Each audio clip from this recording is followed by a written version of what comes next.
And usually the later it gets, the more pressure there is on both sides. I don't think that anybody's feeling that right now, but there is frustration on both sides that they've been unable to. You mean there's another player holding out? And panic or patience here? This is still patience. I think this gets done. I don't like the way they've gone about it. I know this, one of the things I think that was there's surprising patience. about Jaden Daniels last year, the ability to throw the ball so well down the field, about 875 yards on go balls. Half of that went to Terry McLaurin. You guys want that out in Washington? Then get it done. All right, Buffalo's our next up. Shefty, James Cook and the Bills, where are we with that? Yeah, he continues not to practice. Now, what was unusual was on Saturday, he came out in uniform for pregame warm-ups, went through drills, but didn't want to go play. Obviously looking for that new contract.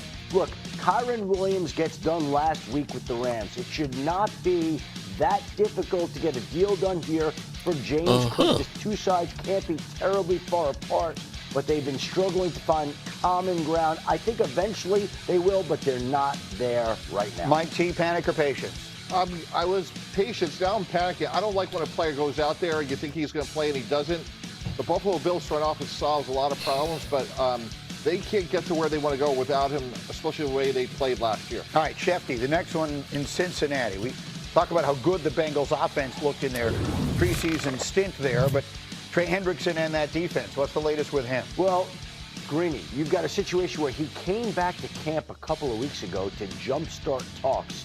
And since then, we haven't heard about a whole lot of. Wow. There continues to be disagreements over the guaranteed money. Really? Deal. No issue solving the average that Trey Hendrickson should be paid. No issue on the length of the deal, but the guaranteed money continues to be the holdup. And until they can figure that out, they're not going to have a deal. And we've already heard Trey Hendrickson say he's not playing on this contract $16 million or so this year. He will not do that, so we'll see how both sides handle this in the coming weeks.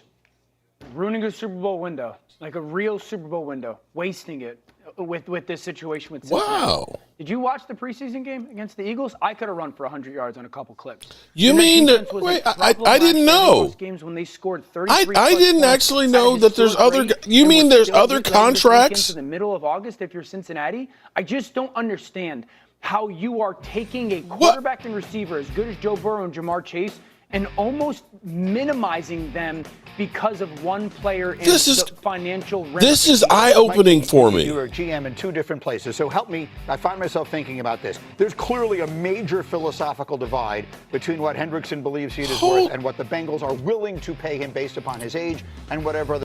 Holy smokes. What's up, good people and Eagle fans? Mark Holmes here, of course. Joe Boo's holding down the fort at the Red Brick House. But let's get open for business here. It's been so long, damn. I can't remember how to turn shit on. And let's wake up those football gods. Seriously, I have been away from here for too long between going to the beach and the stuff at the Red Brick House and things.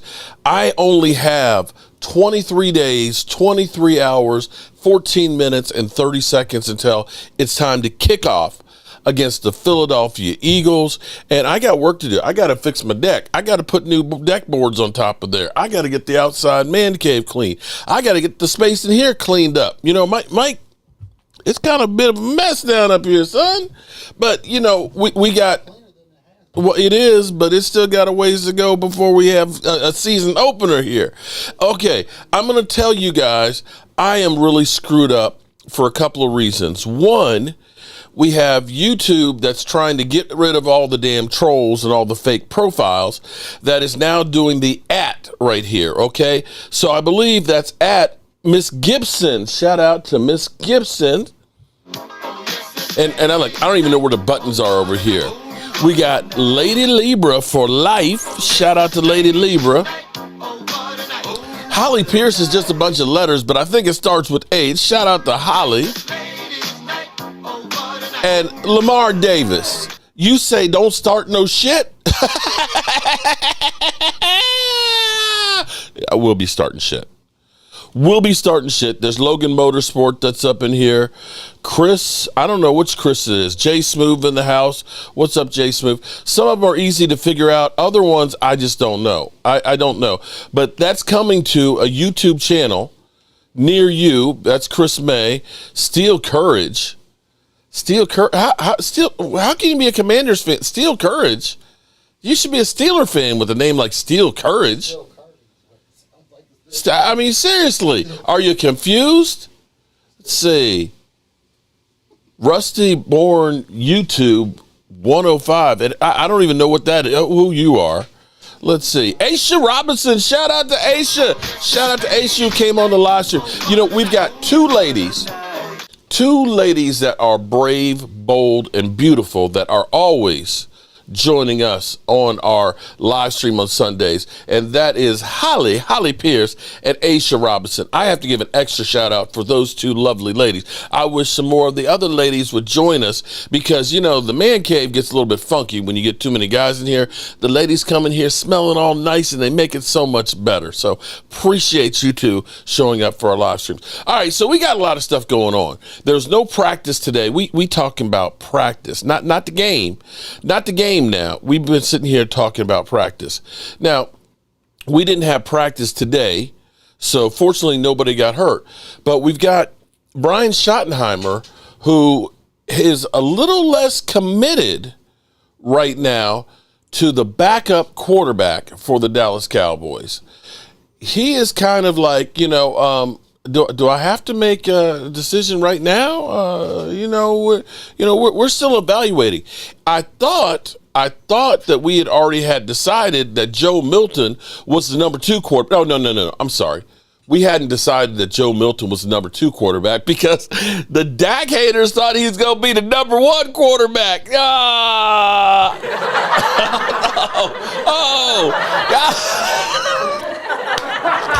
Oh, they thought for sure. They literally thought for sure. He got that cannon for an arm, man. He got that You see that arm in practice, man? Oh, my God, man. He's launching that ball 70, 80 yards, man. Dak is whacked. Get rid of his ass, man. Joe Milton is the one. Yeah. And now you got the coach saying, well, we're not sure who going to be the backup quarterback right now. We know what we got in Will Grier. Will Grier is Cooper Rush 2.0. Not a cannon for an arm, not an incredible runner, a career backup. With Joe Milton, you got a lot of potential and youth. And I'm not going to go ahead and condemn Joe Milton for playing his first preseason game with the Dallas Cowboys with a lot of ballyhoo behind him. I will say he was nervous. He was nervous and he was launching that football like a rocket. And it's all part of learning.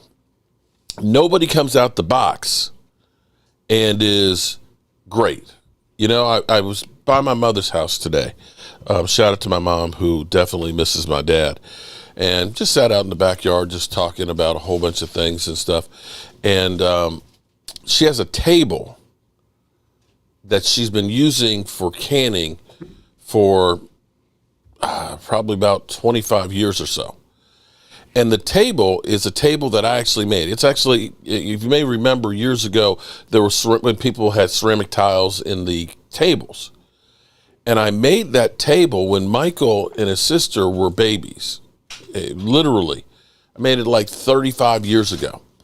And when we moved here at this house, Tracy didn't really like it that much. And we ended up getting a different table, which she turned out that she didn't really like that one too much. But I gave that table to my mom because it was made out of oak. It's real thick oak, and it's a trestle table. And she was talking about how many times she has cooked and canned and put the pressure cooker on there. And she was talking about the longevity of things that I did, because there are literally cabinets I built that she still has and uses from 15, when I was 15 years old. And I look at those and I say, damn, they're still holding up, but they ain't that pretty in comparison to what I can do now, because I've learned. And that may be the case with Joe Milton. Joe Milton, he's raw. He's got the arm strength. He's got the size. He's got the quickness of things. But he got to learn how to get out of bounds and learn how to slide. He's got to learn that sometimes I have to fire that ball between coverage, and it's got to zip fast because they're closing. But other times, I just need a soft touch. And this is all progression and learning. You don't give up on a guy like that you just traded for. You work with him and see, can I teach him more? And I don't know that he's ready to be the backup quarterback. But in all actuality, I think the reality is this. You can say you're just a Dak Prescott fan. You just like swinging from his nuts and everything else. You just love Dak Prescott, man. You sniffing his drawer. Because that's the kind of shit that you guys send me emails to. Some of y'all are pretty sick, actually, in your thinking and stuff. But as I have said all along, if you got a better solution for Dak Prescott, if you can get me somebody else who can play better than Dak Prescott right now, I'll take him. But I look and I say, problems that this team has are beyond just the quarterback. Dak Prescott hasn't been the quarterback for the last 30 years here. He hasn't.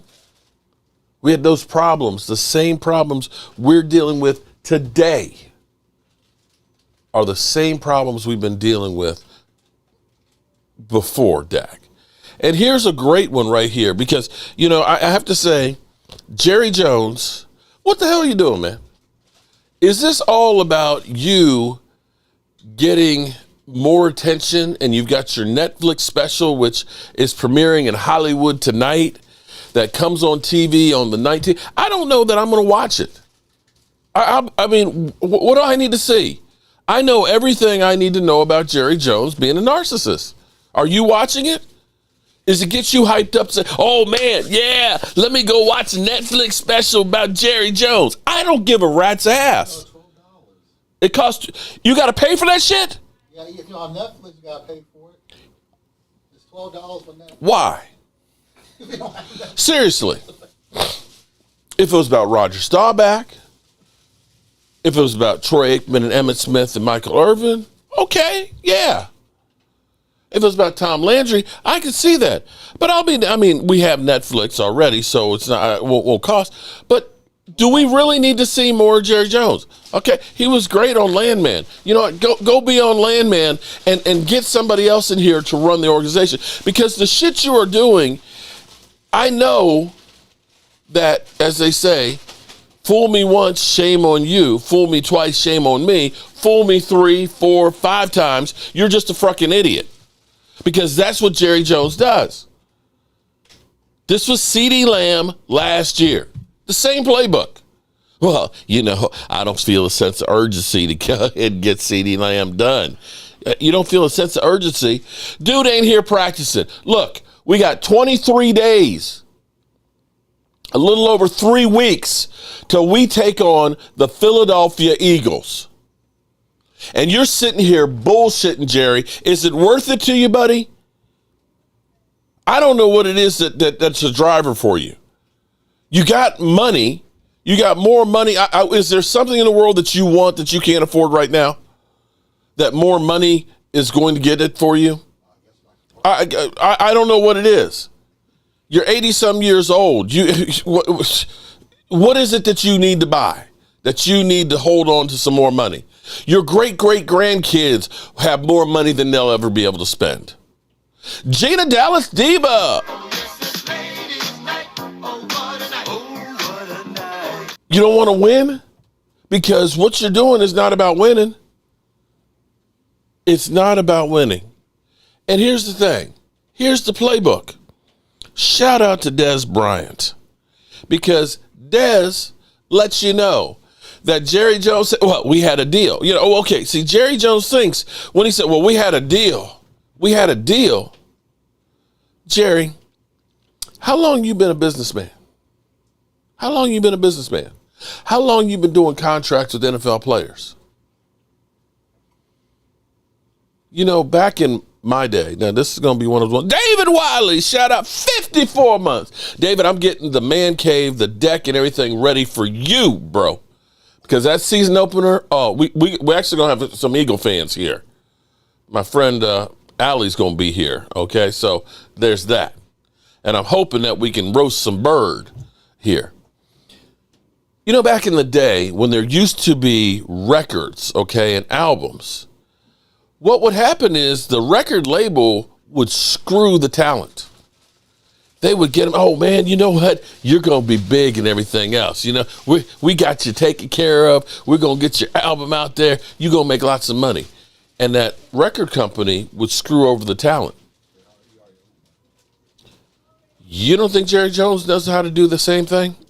After all these years, when you get these young players that their eyes are wide open and, you know, hey, Jerry Jones, hey, you know, we just love you and everything else. Just like the contract that they tried to get Randy Gregory signed, where they're putting in things out there where literally they could take every penny that you made, even though it was the year before because you got suspended this year.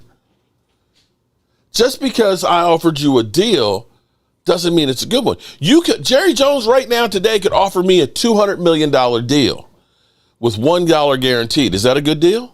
Well, in my case, because I can't play football, I'd be happy to take $1, but you understand what I'm saying. You understand what I'm saying? So here's Des Bryant talking about his situation. Jerry, he invited me to, he wanted to meet with me. We met at the stadium. Mm-hmm. And we were talking about the contract. You know, he tried to get me to sign a contract I ain't like. I thought it was some bullshit. And I was like, I ain't this dumb. 10 years for $100 million, $20 million guaranteed? I'm not that dumb.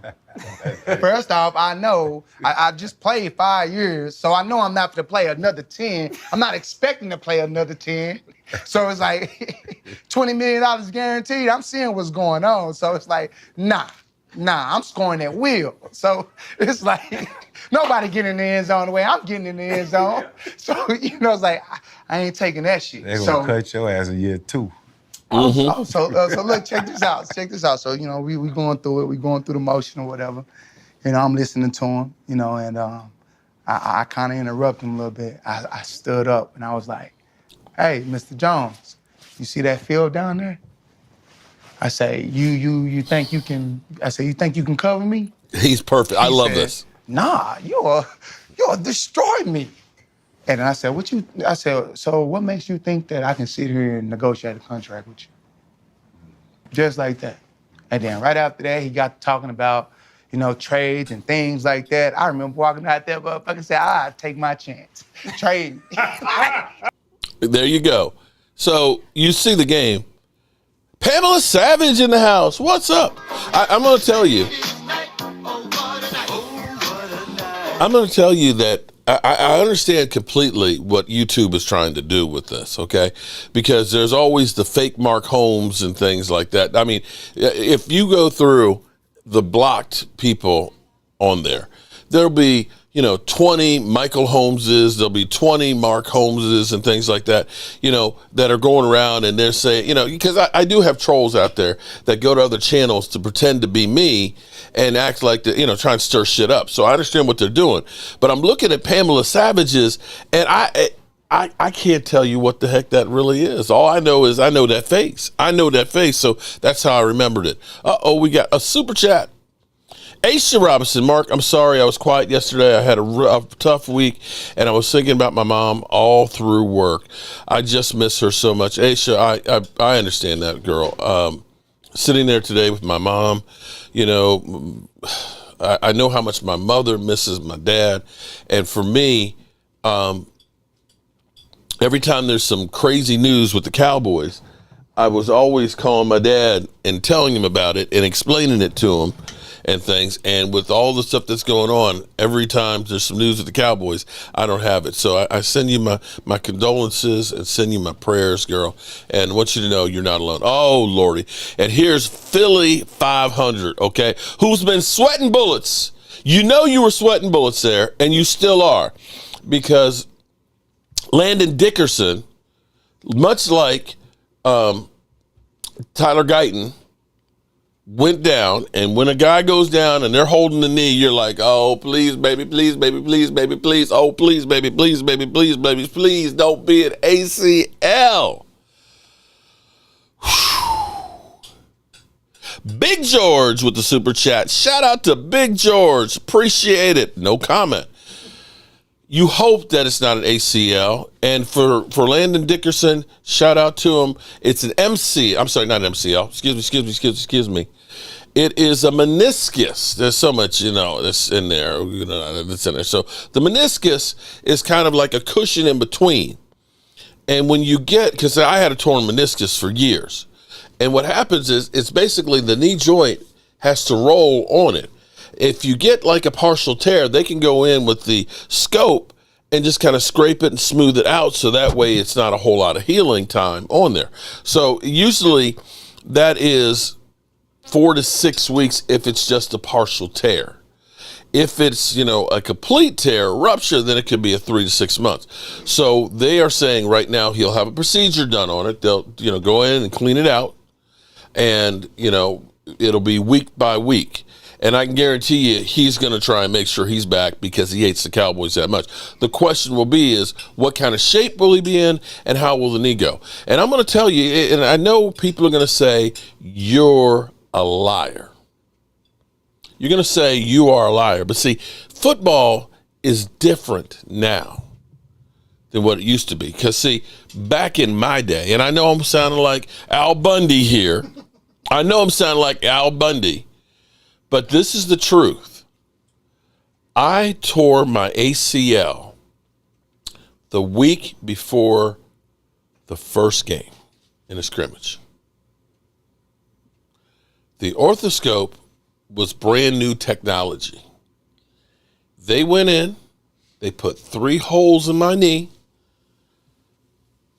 and they looked at my ACL and said, it's completely torn. And they trimmed it up, and they left it. Had 6 stitches. That was on Friday. On Monday, I started doing some rehab. I missed only 4 games. But I played 6 games after having ruptured my ACL. Crazy as it sounds. And to this day, my left knee still has no ACL. Now, I got all kinds of problems with that sucker. I got bone on bone, but I'm just saying. So for Landon Dickerson, having the meniscus torn, yeah, I think he'll be back. I think he definitely will be back for the Cowboys. So, yes, Philly 500, you're right. He ain't missing no time. But it also points out what these guys do is inhuman to their bodies to be able to play football. I want you to think about what he is going to attempt to do. It's 23 days from tonight. He's going to have a surgery on his knee. And he's going to play against the Cowboys full go. People, that shit is inhuman. And that's why I have no problem with players wanting to get paid. Damn. Hey, Mark, I'm in enemy territory, but you and Philly 500 need to do a co-stream on opening day. I think the banter would be great. Go Birds. Well, Philly 500's right here. Shout out to Philly 500. Yep. Philly 500. Well, you let me know, bro. You let me know. If you want to do something, we need to do it. Good old Dan Salia didn't call me last week. I'm surprised he didn't call me last week. So I guess I guess we're just too easy.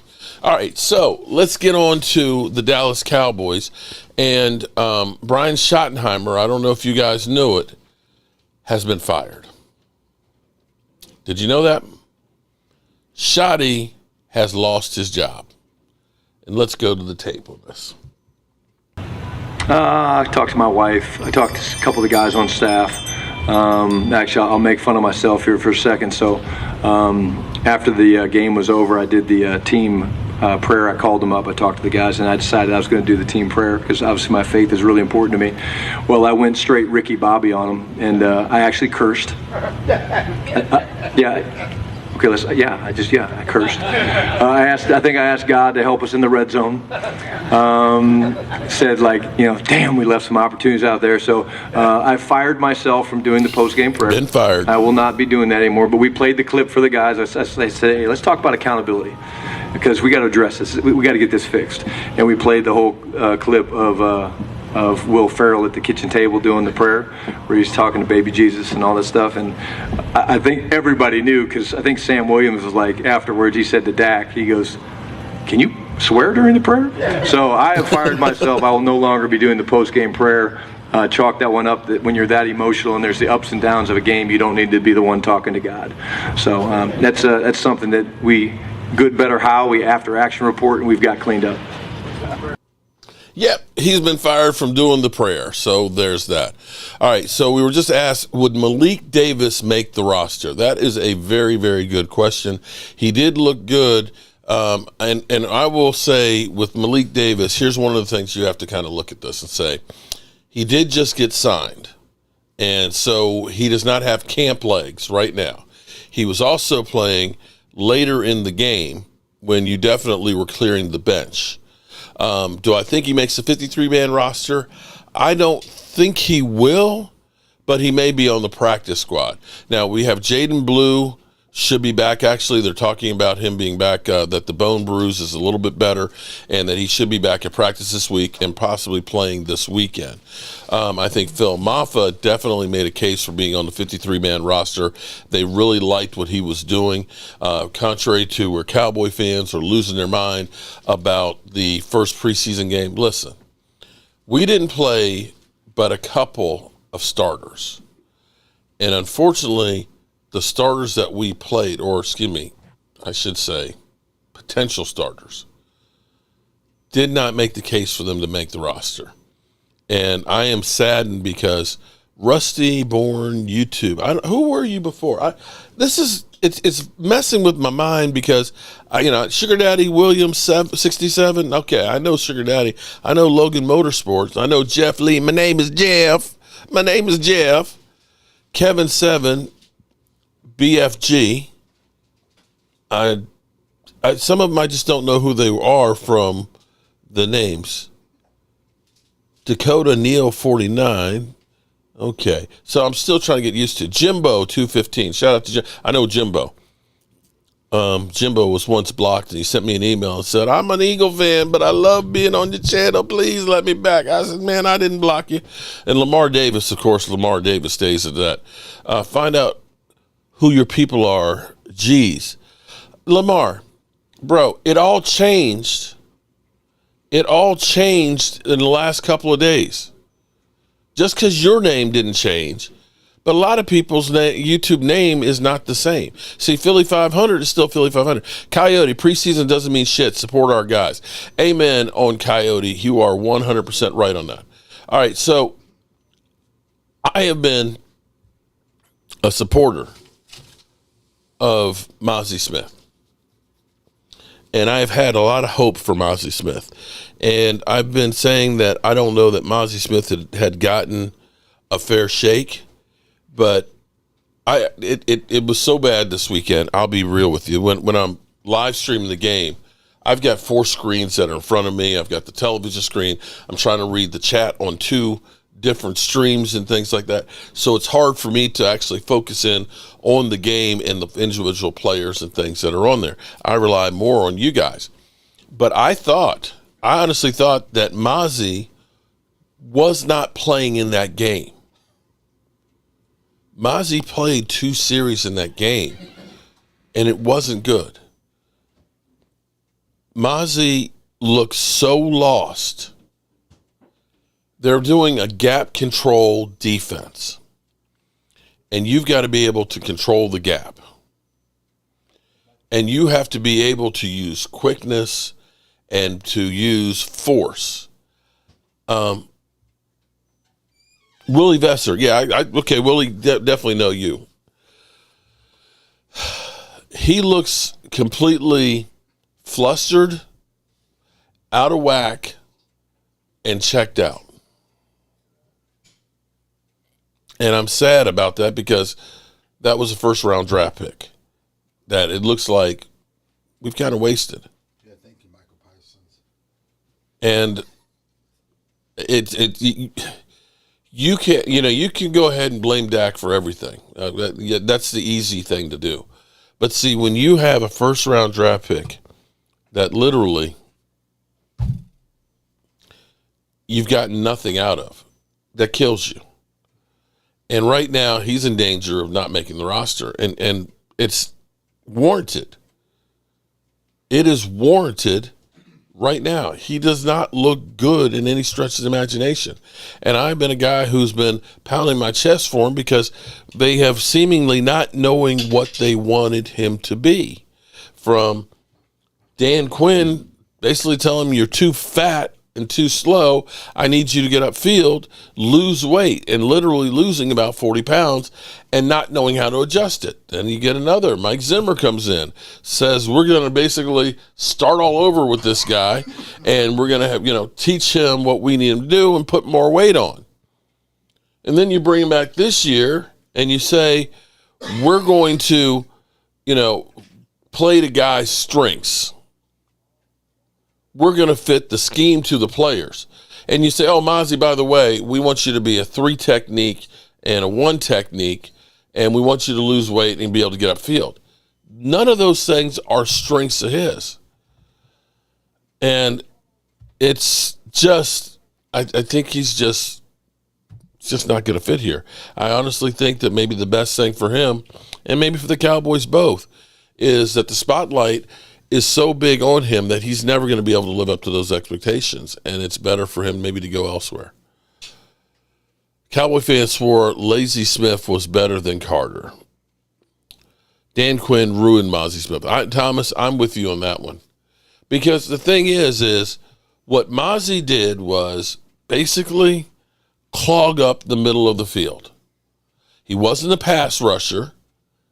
He was a guy that would take on the double teams with his big fat ass and just hold the line.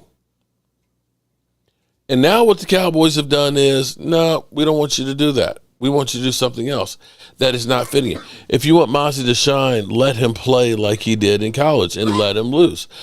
Really, that's exactly what I'm saying, that the Cowboys are playing mad scientists here and trying to make him fit and work into the system that they want him to do. But it's not working. It's not even close. Carter is a dog. I have to admit it. I like him.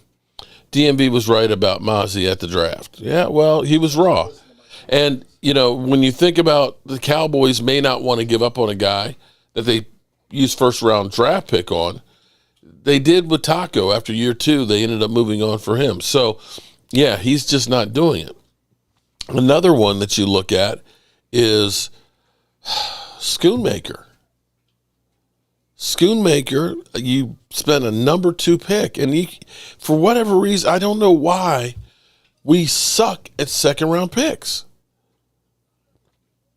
Schoonmaker, he got a couple 100 yards last year while Ferguson was kind of out, but he isn't anywhere near giving you what you expect to get from a second-round draft pick. And right now, he doesn't inspire. He doesn't make me, oh, man, there's Schoonmaker. It just doesn't seem to be a good fit.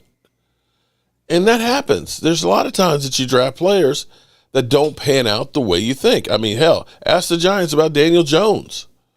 He probably has no trade value. Oh, there's no trade value. I mean, nobody's going to – the best you can expect for like a Mozzie Smith trade would be a 7th-round swap. Maybe, you trade – basically you're dumping salaries and, they throw in somebody just to kind of say we threw in somebody. Kind of like you think about last year when we did like the Jordan Phillips trade. I think we gave up a 6th round to get their 7th-round pick, and we got Jordan Phillips. That's about all you'd actually get from Mozzie. Mozzie would be just basically, if you could get anything, then it's better than getting nothing from it. That's where we are, unfortunately, right now with Mozzie.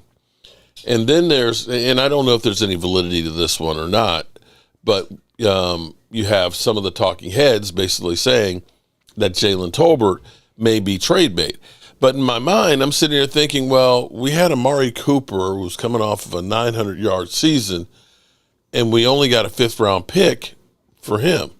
What are you expecting to get for Jalen Tolbert? And it does make some sense because you look and say, well, Jalen Tolbert now is entering, his 4th year, and he'll be a free agent. So you look at that and say, okay, yeah, well, maybe, you do look and say, let's move on from him so that way we don't get, lose nothing for him. We don't have to pay him a big contract. I mean, we didn't want to bring back Cedric Wilson, who really, when you look at it, Cedric Wilson and Jalen Tolbert are about the same spot that we were when Cedric Wilson left and went to Miami. So if you can get something for Jalen Tolbert, because you kind of have a crowded locker room right now when it comes to wide receivers. Getting we all know George Pickens, and thank God CeeDee Lamb didn't get destroyed when he got run up on by the official, which was truly CeeDee Lamb's fault. You're not supposed to be in the white section right there. You will get a flag if you are in there, and you probably get a fine from the NFL.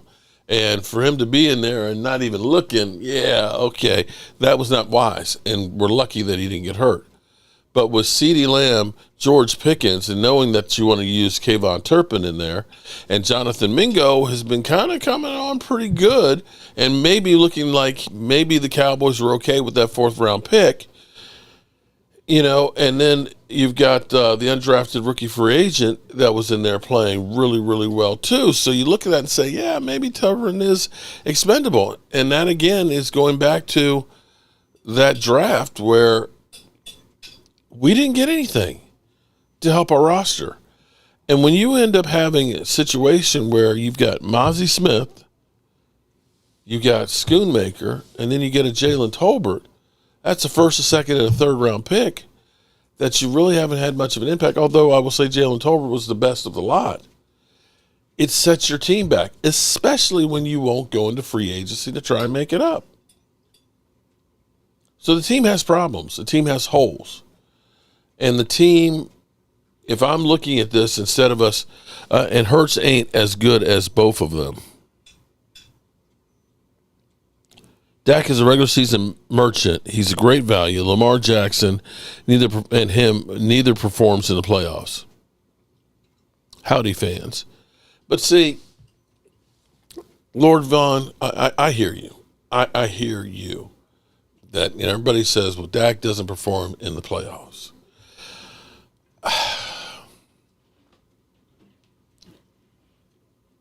I get flack. I know I get flack. And I'm going to still go on here and say it's not just one guy. If I put Troy Aikman on last year's team, how do you think the team's going to do? Do you honestly think that team last year with Troy Aikman was going to win a Super Bowl? I don't. You could put Roger Staubach on that team last year. That team's not going to the playoffs. And for those out there that think, they say, Jalen Hurts is better. Jalen Hurts with his team is better. And real fans, Big George, shout out. Oh, Big George is in the lead right now. Big George trying to get that T-shirt tonight. Shout out to Big George. Real Eagle fans panicked when they saw that Landon was down. They're like, oh, shit. If it's only about the quarterback, then who cares who the offensive linemen are? Who cares? Well, we put anybody out there. We put anybody out there, and we're fine. Flip Shelton, I'm going to say, here was the problem, though, Flip. The Cowboys played great that regular season. I'll give you that one. I'll give you that one, too. But what happened in that game in 22, and Walker Wade will beat me down and say, no, we had a great team. But we still gave up over 160 yards rushing the football. We also had a Zeke Elliott who had, I can't remember if he had hyperextended his knee or if that was the PCL injury. But in the middle of the season, he got hurt. He was averaging 4.3 yards or so a carry. After the PCL injury, he was like 3.3. And in that playoff game, the Cowboys had no running attack. You understand that, right? See, and people will say, well, you know what? In the Super Bowl, Saquon didn't have that many yards. But see, the thing is Saquon, because Saquon had the year that he had, Kansas City had to put 8 men in the box to try and make sure. No new news, unless you're listening to Adam Schefter, and we'll get to Adam Schefter in a minute. You put 8 men in the box because you were worried about Saquon beating you. You weren't sure that Hurts could. But because you had 8 men in the box, you got single coverage on A.J. Brown and Devontae Smith, and Hurts was good enough to get the ball to those guys. Cowboys, ain't nobody putting 8 men in the box to stop them in the playoffs with a Zeke Elliott with a PCL injury. And Philly 500, you can say excuses. It's a legitimate excuse. Cowboys didn't have a 2,000-yard rusher and the best offensive line in football. And to say it's just Jalen Hurts is actually denigrating all of those great players that you have on your team. I wish I had a team that was like you, Philly. It drives me crazy that you have a real GM that instead of out here trying to be Hollywood and sell Netflix, specials and get as much publicity as he can, that he's screwing my team over. And if you don't think that having Micah Parsons sitting on his ass, here it is 23 days away, is hurting the team, or that's an excuse, it's a valid excuse. Thank you, Benny. I appreciate the shed. I miss the shed, man. I like going out there at night. I turn the light on and stuff. If Dak is on the Eagles last year, Eagles don't win the Super Bowl. You can try and debate that, but I'm betting I think they could. The biggest thing that we all should be doing is pray for Dak, CD, Pickens, O-line, and the defense. Son of John, you're 100% right, because it's gonna go back to, here's what we can look at. Oh, let me ask you this, Philly, while you're here. Okay. Philly 500. Do you look at this team? Now, this is a real question. Forget about the quarterback. Just take the quarterback out of the equation. Do you look at the Dallas Cowboys team and say that's competent enough right now as constructed to win a Super Bowl with the right quarterback?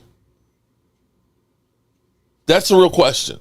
Do you look at that and say the Cowboys offensive line, good enough to be a Super Bowl contender? Do you look at that and say, you can probably say that about wide receivers. Do you look at the Cowboys running game and say those running backs are Super Bowl caliber? Do you look at the Cowboys defensive front, especially without Micah Parsons right now being holding up? Do you look at that and say, that is Super Bowl caliber? Do you look at the secondary and the linebacking core and say, that is Super Bowl caliber? How many of those, Philly? The only one I say is the wide receiving core. Wide receiving core. And if that's all you think is actually good on the team, then how is it do you expect one guy to elevate that whole roster to win a Super Bowl?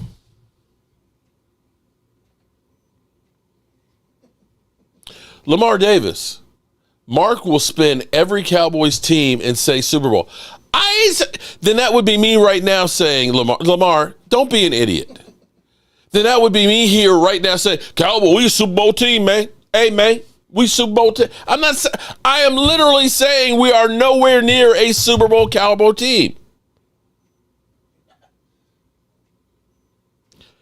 Philly fans say they won 5 Super Bowls in a row. I swear.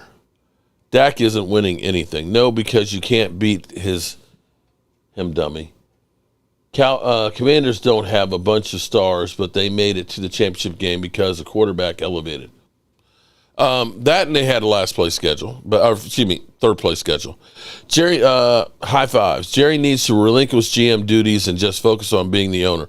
He's not doing any good for their team, in my opinion. Shout out to you.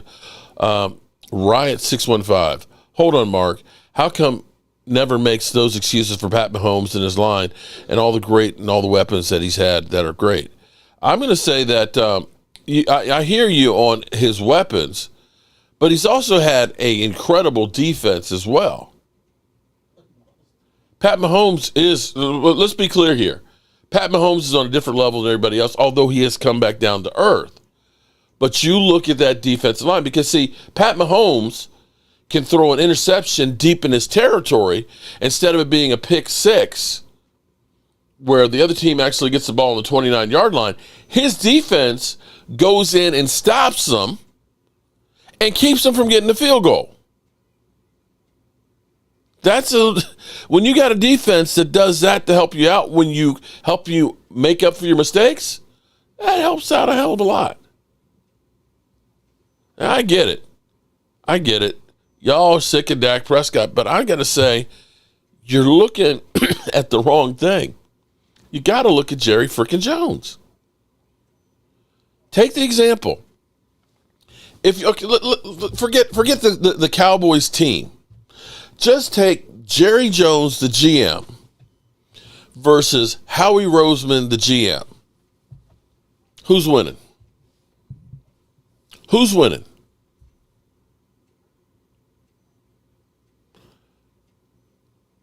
Our team is way too young and inexperienced right now. And that's another key right there, Sugar Daddy.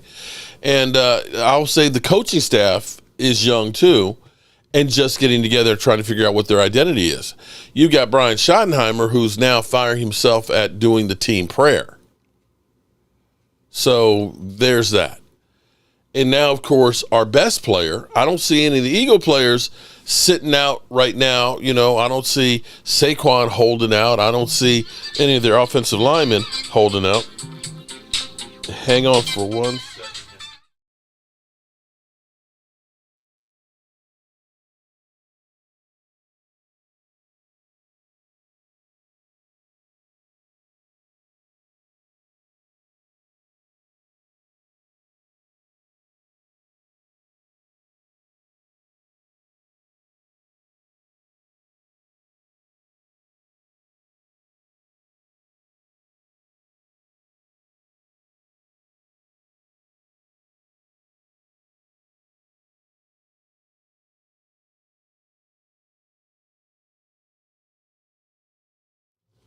I'm sorry, a little bit of an emergency there.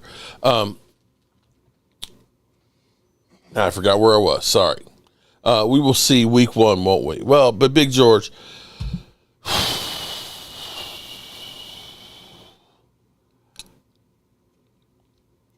in football, you always have a chance. You always have a chance. But let's be clear here. The Eagles are flying high. They're feeling good. That Landon Dickerson is not going to miss any time and things. We are still feeling ourselves out where we don't even know who our backup quarterback is.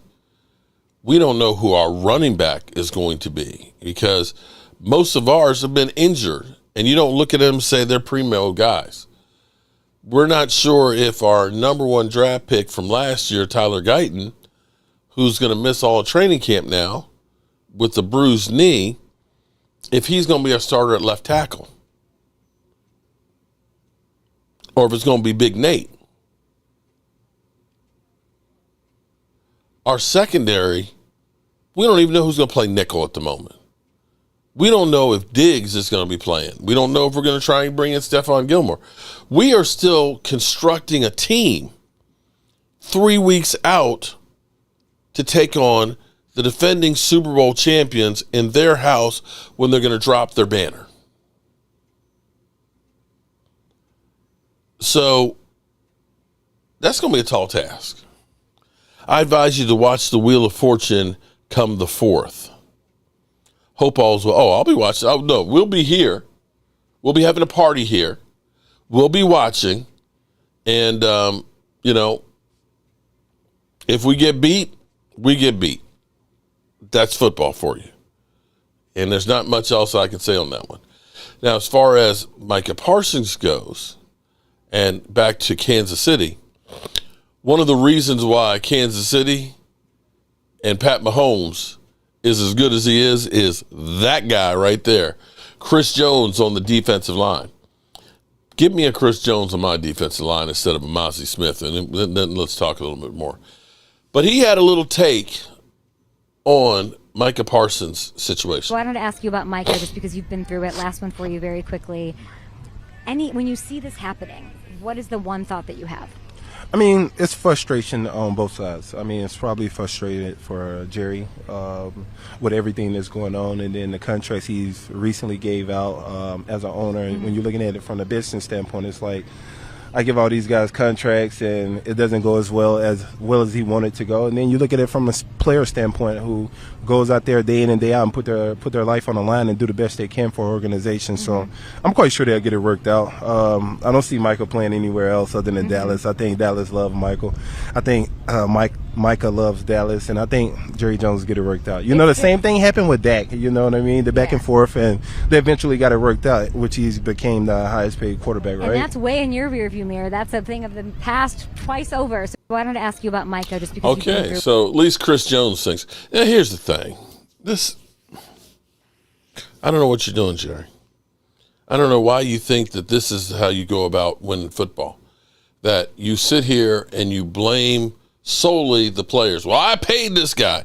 You know, you were the one, Jerry. You are the one who went in last year and said, well, you know, we paid Dak and we paid CD. You know, I paid Dak and I figured we're going to win a Super Bowl. It doesn't stop there.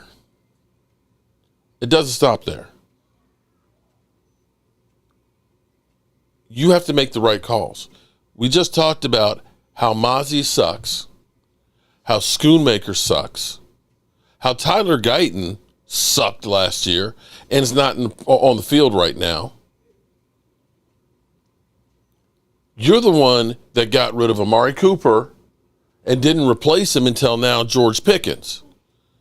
So when you talk about letting go 9 starters from the season before and saying we're going to go all in and you do nothing and then say we're going to do more with less, and then you decide that I'm going to wait to get CeeDee Lamb paid instead of paying him at the time $30 million, I pay him $34.5, and Dak Prescott, instead of paying him, he could have got him for 52 as opposed to 60, and then you turn around and blame those guys and say, I wrote them checks. When you're sitting here right now bullshitting when you had a guy 18 months ago who said, let's get this thing done, I don't have to be the highest paid.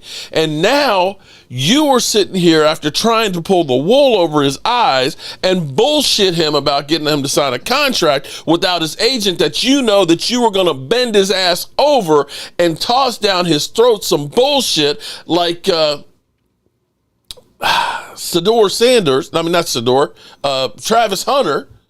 Like that bullshit ass marriage that he's got, where she knows she's got his ass over a barrel that she's taking care of for the rest of his life because he was too stupid to understand how he's being taken advantage of. Instead of getting a damn prenup agreement, instead of actually listening to people who understand what they know is wrong. And they live in Tennessee. And right, and literally got married in Tennessee, where you can go ahead and get a divorce tomorrow. Even though you just got married today, there's no annulments or anything like that. That you know that half his shit, Eddie, half his shit. No, she could take everything. Okay, take everything. Is gone. Tennessee. And instead of Micah Parsons letting, you know, the wise old oil man who's been doing deals and shit like that forever take advantage of him, he says, talk to my agent and we'll get it done. And instead, Jerry Jones is sitting here playing the victim. Well, we had a deal. You know, I could look at his eyes and I could see that we had an agreement here. Well, what was it? Just show us, Jerry, on paper. Oh, it wasn't written down. Oh, but we had an agreement. You know, I bought the Dallas Cowboys with the handshake. What? See, and here's your problem, Jerry. You old ass. This isn't buying the Dallas Cowboys 36 years ago. Jerry, you know there was like no text messaging back then, right? There was no cell phones back then, right? You know that, right? There was no internet like we know it. Like there was no YouTube or platforms where I could just pick up my phone like freaking Buck Rogers here and literally have a picture and a video going out, right? There was no like salary cap then, but you are still trying to do business back there. Back when companies like IBM were big that are now out of business. Kmart and the damn blue light specials, Jerry. The world has moved on, and your ass is so far behind. You are 3 steps behind. Micah should have been done last year, and right now you should be dealing with Tyler Smith, Deron Bland, and looking to say, how can I get another cornerback? How can I get a better defensive lineman than Mozzie? How can I get me a running back that's going to be more than just average? Instead, we're dealing with the shit that we should have been dealing with last year. And you all want to wonder why we ain't winning shit. Look at where it starts. The culture problem is still here, and it's Jerry frickin' Jones. And unfortunately, I believe many people in the Cowboys organization see the problem. But unfortunately, they know they can't go against Jerry Jones. They're scared, as they probably should be. Jerry is a winner. Michael tried to screw him, and now he's pushing back. I don't know that I'm saying that. I'm not saying that. Oh, well, I don't know how trying to get a good deal for yourself is screwing Jerry. Micah Parsons can go out there and end up being done. Parsons not doing a team. But Walker, why should any player do a team deal? I'm being real with you. Shout out to you, Walker Wade. But no, seriously, why should anybody do a team-friendly deal? Because when you do more than what your contract or what your expectations were, they don't come back to you and say, you know what, you overperformed, so we're going to give you some more money. They don't. Breaking news, mother humpers. The Cowboys still stink. Thank you so much. Rico was let go this offseason. Hard to come up with excuses on the fly. I'm not trying to come up with excuses, but it's the truth. Christine Marie. Shout out to Christine Marie. How are you doing tonight? I mean, seriously. Seriously. How can we not look at this and say we're hurting the team by everybody having to constantly answer to their thoughts about Micah Parsons not being here? It's not like Jerry Jones is going to go ahead and get a great deal, that we're going to turn around and after all this, that Micah Parsons is going to take a team-friendly $15 million a year deal, and it's going to be like, great, and we're going to then take $25 million, and we're going to go out there and we're going to sign a bunch of players that can help the roster. If you're going to tell me that we're going to do this stuff to Micah Parsons like this, and it's going to lead to us getting 3 more players this year to help us win, I'd say go ahead, Jerry. You the man. But we all know that somewhere between 10 days and 2 weeks before the Eagles game happens,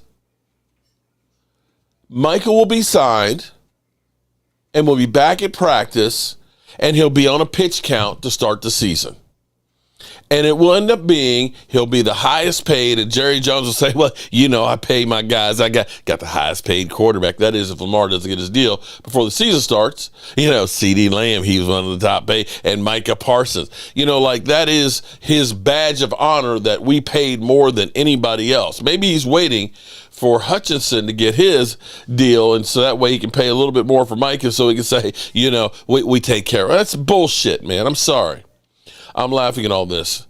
Not paying Micah and Jerry Jones to be good enough to be relevant, Alan. That's good enough for Jerry Jones, unfortunately.